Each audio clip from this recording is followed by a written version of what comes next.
Hello friend, good evening সবাইকে। Welcome to our সীমা কামনা blogs. তো চলো একটা ছোট্ট মিনি ব্লগ নিয়ে চলে এসেছি। এখানে লাড্ডুকে দেখতে পাচ্ছ খেলা করছে, আর এটা হচ্ছে আমাদের এখানকার পার্ক। এই পার্কটা ভিডিও অনেক তোমরা দেখেছো। তো এর পেছনে ছোটো বাচ্চাটা ঘুরছিল ওর সাথে বন্ধুত্ব করার জন্য, কিন্তু লাড্ডু একদম লজ্জা পায় বাইরের লোকজনকে। আর বাইরের কোনো বাচ্চাকে যাদেরকে চেনে জানে তাদের সাথে একটু আড্ডু হাই হ্যালো করে নেয়। ও কেন জানি না এরকমই ওকে শেখায় সবার সাথে মেশানোর জন্য। ওকে একটু বাইরে নিয়ে যাওয়া হয়, তো একটু ঘুরিয়ে নেওয়া হলো। তারপরে একটু যেতে হবে আমাদের কিছু দরকারি জিনিস কিনতে। লাড্ডুরই একটু হরলিক্সগুলো ফুরিয়ে গেছে, তো আমরা চলে যাচ্ছি এখন রিলায়েন্স বাজারে, যদি পাওয়া যায় ওর জিনিসগুলো আমাদের বাড়ি থেকে একটুখানি। তো শর্টকাট রাস্তায় গেলে আরও ইজি।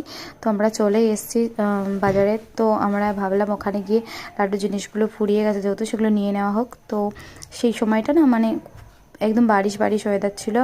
আর তারপরে আমরা ভেতরে যখন শপিং করছিলাম বাইরে বহুত বারিশ হচ্ছিল। বাইরে বেরিয়ে এসে দেখতে পাচ্ছি পুরো গাড়ি ফাড়ি ভিজে গেল। তো চলো আজকে ছোট্ট মিনি ব্লগটা কেমন লাগলো